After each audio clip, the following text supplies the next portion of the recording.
इस कार्यक्रम के पुण्यार्जक हैं स्वर्गीय श्री चिंतामणि जी जैन की पुण्य स्मृति में धर्मपत्नी श्रीमती निर्मल जी जैन, पुत्री एवं दामाद दीप्ति जैन, अंकलेश जैन, पुत्र एवं पुत्रवधू प्रशांत जैन, वंदना जैन, पुत्री निधि जैन, नाती एवं नातिन आर्यन जैन, लावण्या जैन, पौत्री एवं पौत्र रिद्धिमा जैन, देवांशी जैन, ऋषभ जैन।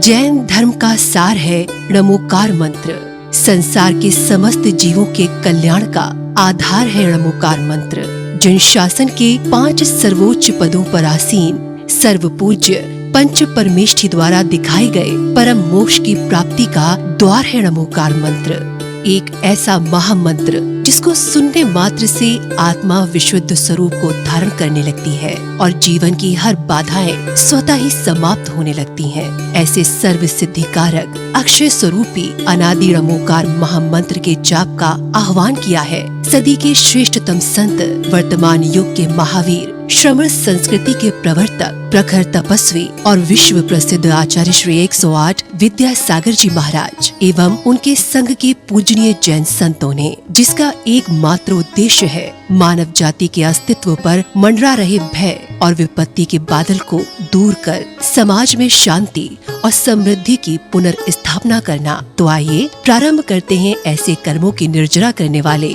सांसारिक और आत्मिक सुख प्रदान करने वाले णमोकार महामंत्र का अलौकिक जाप हमारे पूजनीय श्रमण संतों के साथ। नमो अरिहंताणं नमो सिद्धाणं नमो आय्याणं नमो उवच्छायाणं नमो लोये संवसाहूनं। नमो अरिहंताणं नमो सिद्धाणं नमो आय्याणं नमो उवच्छायाणं नमो लोये संवसाहूनं। नमो अरिहंताणं नमो सिद्धाणं नमो आय्याणं नमो उवच्छायाणं नमो लोये संवसाहूनं। नमो अरिहंताणं नमो सिद्धाणं नमो आय्याणं नमो उवच्छायाणं नमो लोये संवसाहूनं। नमो अरिहंताणं नमो सिद्धाणं नमो आय्याणं नमो उवच्छायाणं नमो लोये संवसाहूनं। नमो अरिहंताणं नमो सिद्धाणं नमो आय्याणं नमो उवच्छायाणं नमो लोये संवसाहूनं। नमो अरिहंताणं नमो सिद्धाणं नमो आय्याणं नमो उवच्छायाणं नमो लोये संवसाहूनं। नमो अरिहंताणं नमो सिद्धाणं नमो आय्याणं नमो उवच्छायाणं नमो लोये संवसाहूनं। नमो अरिहंताणं नमो सिद्धाणं नमो आय्याणं नमो उवच्छायाणं नमो लोये संवसाहूनं। नमो अरिहंताणं नमो सिद्धाणं नमो आय्याणं नमो उवच्छायाणं नमो लोये संवसाहूनं। नमो अरिहंताणं नमो सिद्धाणं नमो आय्याणं नमो उवच्छायाणं नमो लोये संवसाहूनं। नमो अरिहंताणं नमो सिद्धाणं नमो आय्याणं नमो उवच्छायाणं नमो लोये संवसाहूनं। नमो अरिहंताणं नमो सिद्धाणं नमो आय्याणं नमो उवच्छायाणं नमो लोये संवसाहूनं। नमो अरिहंताणं नमो सिद्धाणं नमो आय्याणं नमो उवच्छायाणं नमो लोये संवसाहूनं। नमो अरिहंताणं नमो सिद्धाणं नमो आय्याणं नमो उवच्छायाणं नमो लोये संवसाहूनं। नमो अरिहंताणं नमो सिद्धाणं नमो आय्याणं नमो उवच्छायाणं नमो लोये संवसाहूनं। नमो अरिहंताणं नमो सिद्धाणं नमो आय्याणं लवो ऊवच्छायानं लवो लोये संवसाहूनं नमो अरिहन्तानं लवो सिद्धानं लवो आय्यानं लवो ऊवच्छायानं लवो लोये संवसाहूनं नमो अरिहन्तानं लवो सिद्धानं लवो आय्यानं लवो ऊवच्छायानं लवो लोये संवसाहूनं नमो अरिहन्तानं लवो सिद्धानं लवो आय्यानं लवो ऊवच्छायानं लवो लोये संवसाहूनं नमो अरिहन्तानं लवो सिद्धानं लवो आय्यानं लवो ऊवच्छायानं लवो लोये संवसाहूनं नमो अरिहन्तानं लवो सिद्धानं लवो आय्यानं लवो ऊवच्छायानं लवो लोये संवसाहूनं नमो अरिहन्तानं लवो सिद्धानं लवो आय्यानं लवो ऊवच्छायानं लवो लोये संवसाहूनं नमो अरिहन्तानं लवो सिद्धानं लवो आय्यानं लवो ऊवच्छायानं लवो लोये संवसाहूनं नमो अरिहन्तानं लवो सिद्धानं लवो आय्यानं लवो ऊवच्छायानं लवो लोये संवसाहूनं नमो अरिहन्तानं लवो सिद्धानं लवो आय्यानं लवो ऊवच्छायानं लवो लोये संवसाहूनं नमो अरिहन्तानं लवो सिद्धानं लवो आय्यानं लवो ऊवच्छायानं लवो लोये संवसाहूनं नमो अरिहन्तानं लवो सिद्धानं लवो आय्यानं लवो ऊवच्छायानं लवो लोये संवसाहूनं नमो अरिहन्तानं लवो सिद्धानं लवो आय्यानं लवो ऊवच्छायानं लवो लोये संवसाहूनं नमो अरिहन्तानं लवो सिद्धानं लवो आय्यानं लवो ऊवच्छायानं लवो लोये संवसाहूनं नमो अरिहन्तानं लवो सिद्धानं लवो आय्यानं लवो ऊवच्छायानं लवो लोये संवसाहूनं नमो अरिहन्तानं लवो सिद्धानं लवो आय्यानं लवो ऊवच्छायानं लवो लोये संवसाहूनं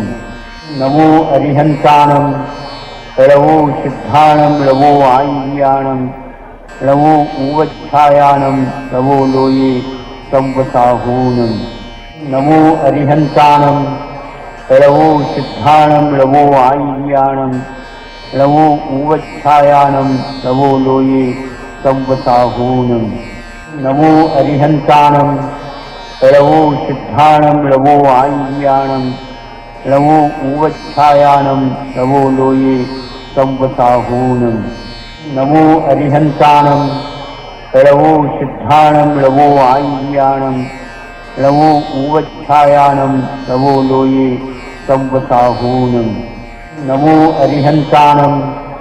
लवो सिद्धानं लवो आय्यानं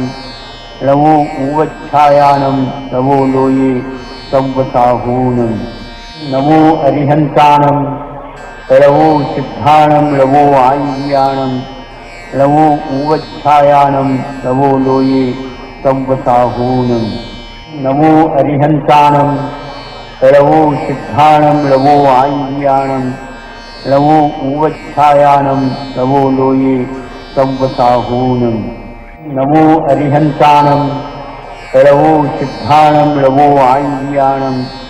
लवो ऊवच्छायानं लवो लोये संवसाहूनं नमो अरिहन्तानं लवो सिद्धानं लवो आय्यानं लवो ऊवच्छायानं लवो लोये संवसाहूनं नमो अरिहन्तानं लवो सिद्धानं लवो आय्यानं लवो ऊवच्छायानं लवो लोये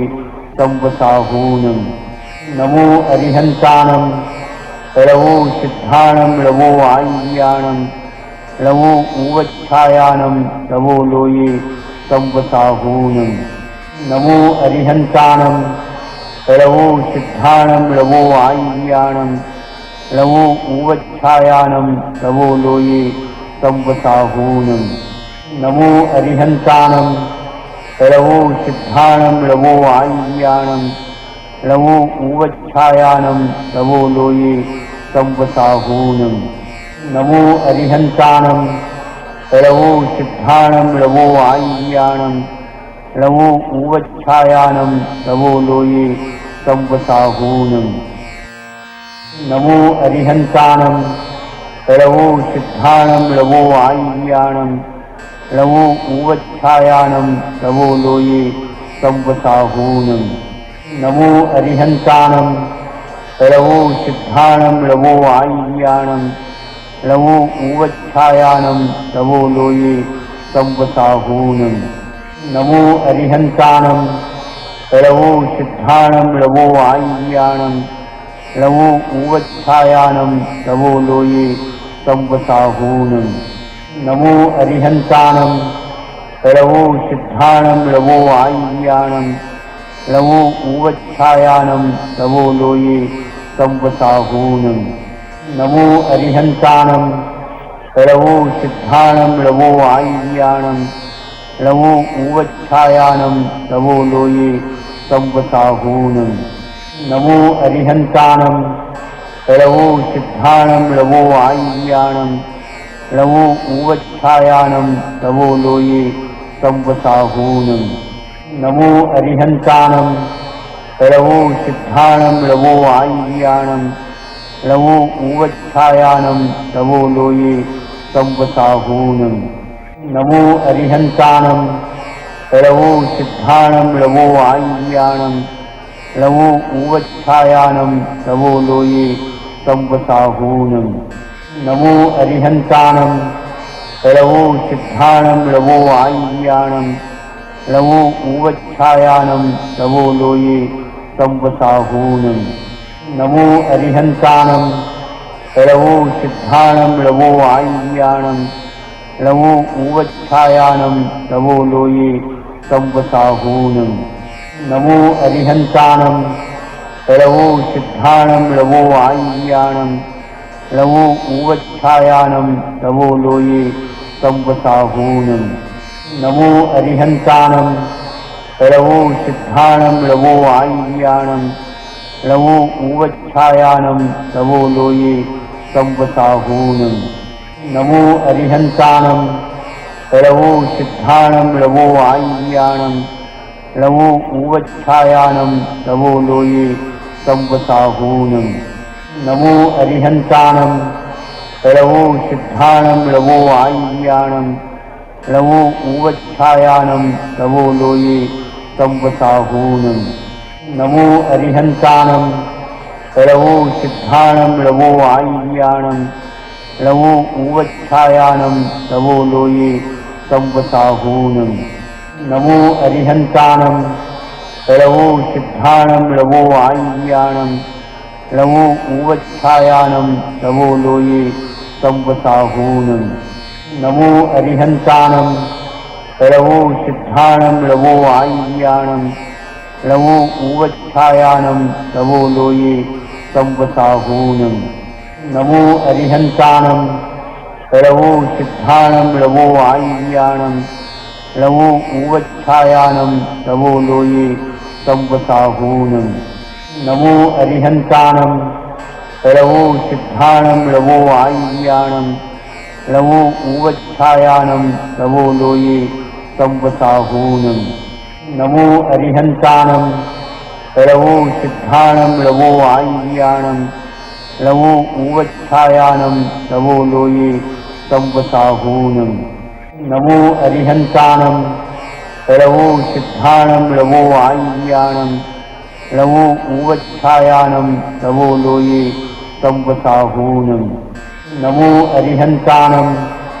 लवो सिद्धानं लवो आय्यानं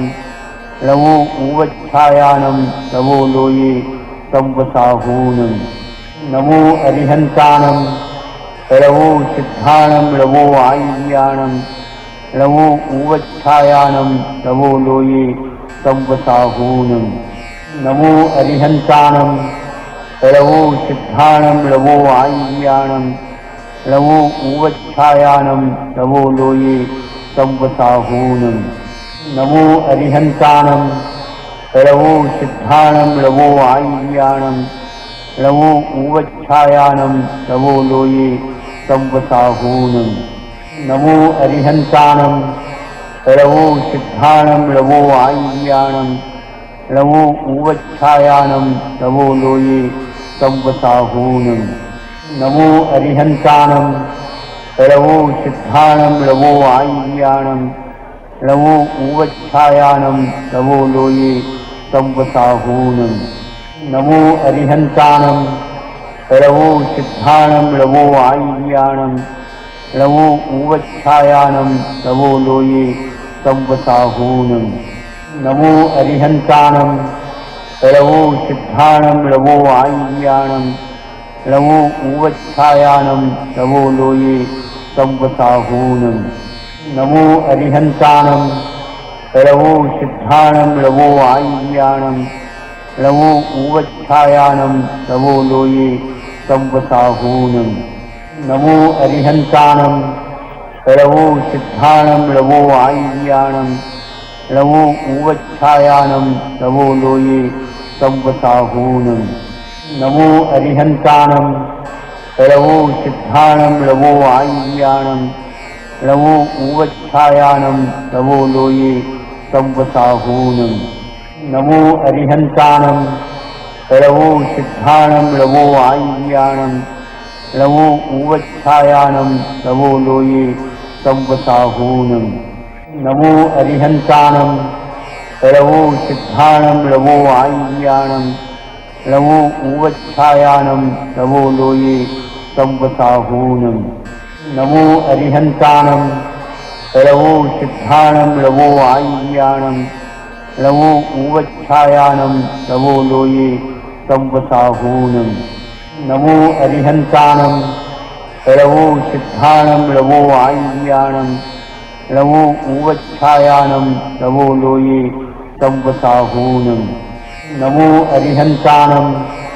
लवो सिद्धानं लवो आय्यानं लवो ऊवच्छायानं तवो लोये संवसाहूनं नमो अरिहन्तानं लवो सिद्धानं लवो आय्यानं लवो ऊवच्छायानं तवो लोये संवसाहूनं नमो अरिहन्तानं लवो सिद्धानं लवो आय्यानं लवो ऊवच्छायानं तवो लोये संवसाहूनं नमो अरिहन्तानं लवो सिद्धानं लवो आय्यानं लवो ऊवच्छायानं तवो लोये संवसाहूनं नमो अरिहन्तानं लवो सिद्धानं लवो आय्यानं लवो ऊवच्छायानं तवो लोये संवसाहूनं नमो अरिहन्तानं लवो सिद्धानं लवो आय्यानं लवो ऊवच्छायानं तवो लोये संवसाहूनं नमो अरिहन्तानं लवो सिद्धानं लवो आय्यानं लवो ऊवच्छायानं तवो लोये संवसाहूनं नमो अरिहन्तानं लवो सिद्धानं लवो आय्यानं लवो ऊवच्छायानं तवो लोये संवसाहूनं नमो अरिहन्तानं लवो सिद्धानं लवो आय्यानं लवो ऊवच्छायानं तवो लोये संवसाहूनं नमो अरिहन्तानं लवो सिद्धानं लवो आय्यानं लवो ऊवच्छायानं तवो लोये संवसाहूनं नमो अरिहन्तानं लवो सिद्धानं लवो आय्यानं लवो ऊवच्छायानं तवो लोये संवसाहूनं नमो अरिहन्तानं लवो सिद्धानं लवो आय्यानं लवो ऊवच्छायानं तवो लोये संवसाहूनं नमो अरिहन्तानं लवो सिद्धानं लवो आय्यानं रवो उवच्छायानं रवो लोये संवसाहूनं नमो अरिहन्तानं रवो सिद्धानं रवो आय्यानं रवो उवच्छायानं रवो लोये संवसाहूनं नमो अरिहन्तानं रवो सिद्धानं रवो आय्यानं रवो उवच्छायानं रवो लोये संवसाहूनं नमो अरिहन्तानं रवो सिद्धानं रवो आय्यानं रवो उवच्छायानं रवो लोये संवसाहूनं नमो अरिहन्तानं रवो सिद्धानं रवो आय्यानं रवो उवच्छायानं रवो लोये संवसाहूनं नमो अरिहन्तानं रवो सिद्धानं रवो आय्यानं रवो उवच्छायानं रवो लोये संवसाहूनं नमो अरिहन्तानं रवो सिद्धानं रवो आय्यानं रवो उवच्छायानं रवो लोये संवसाहूनं नमो अरिहन्तानं रवो सिद्धानं रवो आय्यानं रवो उवच्छायानं रवो लोये संवसाहूनं नमो अरिहन्तानं रवो सिद्धानं रवो आय्यानं रवो उवच्छायानं रवो लोये संवसाहूनं नमो अरिहन्तानं रवो सिद्धानं रवो आय्यानं रवो उवच्छायानं रवो लोये संवसाहूनं नमो अरिहन्तानं रवो सिद्धानं रवो आय्यानं रवो उवच्छायानं रवो लोये संवसाहूनं नमो अरिहन्तानं रवो सिद्धानं रवो आय्यानं रवो उवच्छायानं रवो लोये संवसाहूनं नमो अरिहन्तानं रवो सिद्धानं रवो आय्यानं रवो उवच्छायानं रवो लोये संवसाहूनं नमो अरिहन्तानं रवो सिद्धानं रवो आय्यानं रवो उवच्छायानं रवो लोये संवसाहूनं।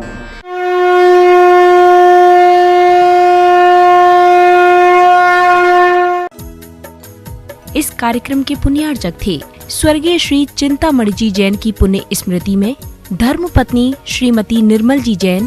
पुत्री एवं दामाद दीप्ति जैन, अंकलेश जैन, पुत्र एवं पुत्रवधू प्रशांत जैन, वंदना जैन, पुत्री निधि जैन, नाती एवं नातिन आर्यन जैन, लावण्या जैन, पौत्री एवं पौत्र रिद्धिमा जैन, देवांशी जैन, ऋषभ जैन।